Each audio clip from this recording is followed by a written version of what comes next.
In this video, I want to talk about how to conduct a Google Ads audit. So, a Google Ads audit can be useful in a couple of situations.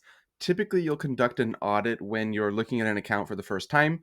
You want to gain a deeper understanding of how it's performing, what can be improved in order to decide a best path forward. Also, you could use a Google Ads audit in order to audit your existing accounts that you're already managing. It can be a refresher to reevaluate ways to improve performance moving forward. So, there's a couple of situations where you would want to conduct an audit. And I have this process myself that I use, and it really looks at three different levels of the account. So, for me, when I conduct a Google Ads audit, I like to look at it from the strategic level, the business level, and then also the technical level. So in this video, I'm going to dig into those different levels of the audit and talk about some of the considerations when I'm looking at the account.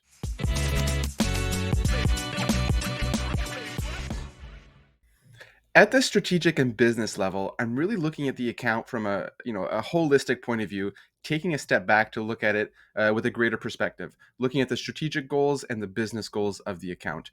Later, when we get into the technical aspect of the audit, that's much more in the weeds of the account, looking at the different settings that are applied, how each element is performing, how different parts of the account, campaigns, keywords, device type, however, how all of that is performing. So that's much more technical. But what's fun about the strategic and business level is that it's less in the weeds, but you can actually have a huge impact here as well. Fundamentally, Google Ads is a tool for businesses, but the most important aspects are done at that business and strategic level. Getting into the weeds can squeeze you out better performance, absolutely. And I'm someone that loves to dig into those weeds in that data. But you have to start, at the higher level to make sure that the account actually makes sense from a business perspective. So starting at the strategic level, you want to look at the account and try to answer these questions for yourself. So is the account targeting the right products and services? How is the campaign structure set up? Does it make sense for your business goals? Are your products separated accordingly in a way that makes sense?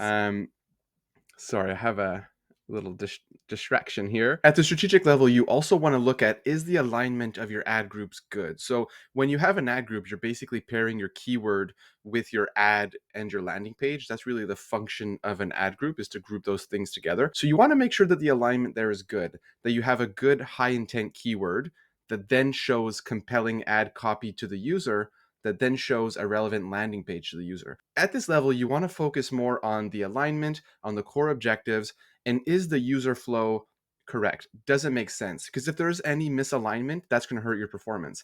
If somebody's looking for a pool filter and then they get to the page about pool linings, well, that's not as good. They need to go to the pool filter page.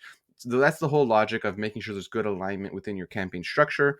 And that's really the foundation at the strategic level. At the business level, these are the main things you're going to want to focus on. So first and foremost, you're going to want to talk to the business owner or the marketing professional from that business who is running those ads. Because at the end of the day, they're the ones that know the account, know the history, and know what's working or not working. After you talk to the business owner and gain their perspective and their feedback, you can then bring that context into the audit, and it'll just help you get a better understanding of the account. Because at the end of the day, when you look in the account, you're just looking at numbers. You can of course see what's set up well, what's not set up well, what's performing well or not. But from a business point of view, it's really helpful to understand where the client's at in their mindset when you're making these decisions on the account. So first and foremost, yeah, talk to the business owner and then proceed and get deeper into the account. So when you're looking at the account from the business level, you also want to look at primarily, are we targeting the right products and services? So is the campaign structure set up in a way that we're targeting the right keywords in the right way? So the campaign structure ultimately can help you dictate how much budget goes to each product or services. Budgets are set at the campaign level. So if you have, for example, very high profit, or you want your business to focus on certain products or services, you're going to want to make sure that your campaign structure reflects that, so you have that control to give that adequate budget. If you have every product or service in a single campaign, you might find that you're actually spending too much money on services that are less important for your business. So look at it from that perspective. Are we targeting the right keywords, and are we giving them the right amount of budget? For example, say you're a heat pump company. I'm actually running one account in the heat pump industry right now, and it's very interesting. They have the core of their business is heat pumps, and then they have also services, repairs, geothermal, cleaning. These are important aspects of the business, but of course, they're not the main driver for business. So the campaign structure has to reflect that. So you have to have your campaign set up in a way where you can say, I want, 80% of the budget to this, 20% of the budget to that. So make sure that your campaign structure reflects your business goals. The next thing is, when you're talking to the client is, are they satisfied with the current results? From their perspective, how are things on their end? Because like I mentioned just before, ultimately the lead performance could look really good in the Google Ads account, but when you take a step back and talk to the business, they might actually say, this is garbage. Everyone's calling me and they don't want nothing. So you have to really um, understand the numbers and understand the business, essentially, and then bring those two together. The technical part of the audit is a lot of fun. That's where you're digging into the account, looking at the numbers, how everything's performing, and deciding the best path forward. Ultimately, when you're conducting an audit, you're trying to decide, are you going to start fresh? Are you going to build something new? Is this, does this need a total overhaul, or can you salvage this? Can you maintain it and keep it and optimize it? So at the technical level, after you've conducted this part, you should be able to answer that question as to whether you need a complete overhaul or if you can optimize your existing campaigns. So in order to make the best use of your time, I'm not going to give you a 100-point checklist of things to look at when you're auditing an account. I'm going to talk about the top 15 or so areas that I like to look, and this will give you a good understanding of your account performance. It'll also be the most impactful areas of the account to look at. So looking at these like 15 or so things, you should have a good idea of where to go moving forward. So at this point, you're going to say, do I want to rebuild and start everything over? Or do I want to optimize and further develop the existing campaigns? So first and foremost, you're going to want to start by looking at the conversion tracking. Are you tracking the correct actions on your website? So that would be form submissions, phone calls, any e-commerce purchases as well. You want to make sure that that's correctly set up and that it's also being attributed to the campaigns. Because if you're not tracking that correctly, and if your campaigns are not set up in a way to actually bring those conversions into the campaign, you're actually running blind. There's going to be, no opportunity to optimize your account, and you're really throwing money away in that case. So you're going to want to make sure conversion tracking is correctly set up. Next, you're going to want to look at is, are you using ad extensions? So when you're running search ads, really your search ad is a smaller ad like this. You're going to show up with three other different competitors in the search ad results. So what you can do is add these extensions, and essentially it can make your ad more powerful. It can provide more information to the searcher, and it really beefs up your ad. So if you're running a search ad, rather than it being a little ad like this, you can add site link extensions, which add site links on the bottom. You can add call outs, which add extra information under the ad. There's a lot of these, you can add promotion extensions. There's a lot of different ad extensions that essentially beef up your ad, provide more information to the user, and actually give them more options to navigate parts of your website. So search ads fundamentally is the core of the ad, but you can actually add on these little assets to it to make it more powerful, and ultimately that will help you with performance. So make sure you're just using the full functionality that Google provides with these ad extensions. Next, you're also going to want to look at, is there a good separation between branded and non-branded? So like I mentioned before, it's easy to, not fully understand the data or to fudge the numbers when you're looking just at the top level cost per conversion. It's possible that the performance is being, ultimately overinflated if you have branded coming into your non-branded campaigns. So you're going to want to make sure that there's a clear separation with a single, brand campaign. Also, your non-branded campaigns, you're going to want to make sure that there's no branded terms showing in that search term report. And if there is, you're going to want to make sure that you have a keyword exclusion, essentially excluding your brand name from your non-branded campaigns. Next, you're going to want to look at your keywords. So you're going to want to look at, are you targeting the right keywords? Are they high intent keywords? And how are they performing? So one of the best, things to do is to look at the last 30 days, sort by the cost. Where is the money going and how are those keywords performing? Whenever you're auditing an account, it's best to start with what's spending most. So if ever you're looking at campaigns or ad groups or keywords, start looking at what's spending the most, because that's where you're going to have the biggest impact. So, you should look at your account at different levels to understand it holistically. You could start at the campaign level, then dig down to the ad group level.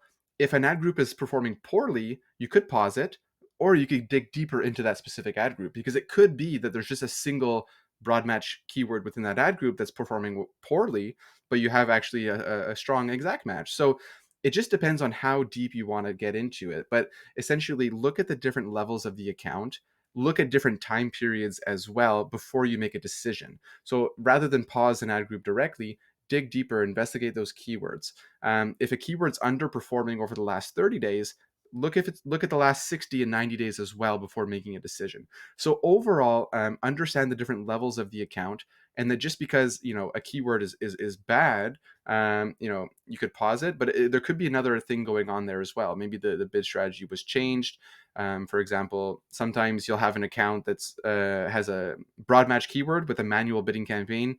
Doesn't make much sense, because with Broadmatch, you need those algorithms to help you. One of the most important parts of the account is the search term report. So in the search term report, you can actually see what the user typed in before your keyword triggered them and showed them an ad. So the search term is essentially that added information as to what the person was looking for when they clicked on your ad. So this is a really important place to look. Google lately doesn't show you all of the search term data. If you're lucky, you'll get about half of it, maybe even less in some cases. But overall, it's still one of the most important places to look within your account, because it lets you further optimize your campaigns. So what you're going to want to do in the search term report, first of all, set a time period like 30 days or 60, and you're going to want to sort by cost. So what you're looking for is search terms that have performed well, that you can add as keywords. If ever you see a search term that you say, oh, I'm not targeting that, but it actually got a few conversions at a low cost, add that to your campaign. Add it as exact match to your campaign, basically. The next thing to do is to look at what's not performing well and what's not relevant within your account. So what you're going to want to do here is identify the problem keyword. So by doing that, you can then exclude it in broad match, and that's going to be the most foolproof way to exclude a keyword. So say a search term, sorry. So say you see a search term that's irrelevant. It's a service that you don't provide. Say you offer lawn mowing services. For some reason, Google gives a search term says snow shoveling services. So don't exclude snow shoveling services in exact match. That's going to be Google's default recommendation. What you're going to want to do is exclude the word snow in broad match. And what that's going to do is basically say, hey, Google, I don't want to show any ad anytime snow is included in the search term. So in terms of adding negative keywords, that's the best way to do it, to identify the problem keyword, add that problem keyword in broad match, and just that keyword. Next, you're going to want to make sure that you're using negative keyword lists. So rather than apply that that negative keyword to the campaign, if that's irrelevant for a lot of your campaigns, you're going to want to create a negative keyword list, and then you're going to put that negative keyword into that negative keyword list. And that list can then be applied to all of the relevant campaigns. So then by excluding it once, you're actually going to exclude it across all your campaigns. The last part of the audit is to look at how all of the different account settings are performing. So you can do this within the account. The idea is that, on the top level, you're understanding how your campaign is performing, but you want to see how the different elements inside of it are performing. So what I'm talking about here is how are the different bid strategies performing compared to one another? How are the different match types performing of keywords? How is exact, broad, and phrase match performing? How are the different landing pages performing? How is desktop and mobile performing? So understanding, your account at that deeper level will unlock new optimization opportunities within your account. So you can do this by just investigating yourself, looking at within the account. I've also created a really cool tool called the Google Ads Macro Audit, which is a Looker Studio template that lets you conduct this macro audit, looking at these different campaign settings really quickly. So Looker Studio is a free data visualization software provided by Google. You basically copy the report, you own the report, it's linked to your data, and then you can analyze your account really quickly. So the benefit of this macro audit is you can actually use that to audit the account much quicker. So you can understand, where the money's going and how it's performing with each regard. So I'll show that in a second, which I'm really excited to. But the next part of the technical audit is really just digging into that data that I just mentioned, the different sections, understanding, you know, what's performing well. If something's not performing well, what can you do to adjust it?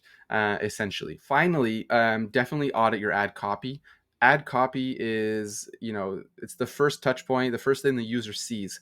It can put them into a mindset put them into a buying mindset. It can also turn them off. So definitely A/B test your ad copy, and try to make sure that it's well formatted and compelling ad copy. So that is my approach to conducting a Google Ads audit. If you do want that macro audit, check out this video here, or in the description. I actually do have a whole video on that Google Ads macro audit. It is available for free on my website, the ppcmarketingtoolbox.com. That will help you just gain a high level of your account within minutes, gain a really deeper understanding of those campaign settings. It doesn't replace the whole human aspect and the business aspect of conducting a Google Ads audit, but it can certainly help you with that technical aspect of your audit. So I hope this video has been helpful. And if it has, please do subscribe. More videos are coming out, and I look forward to hearing from you. If you have any recommendations for videos that you would like to see in the future, please do put them in the comments. More content is to come. Thanks a lot and have a great day.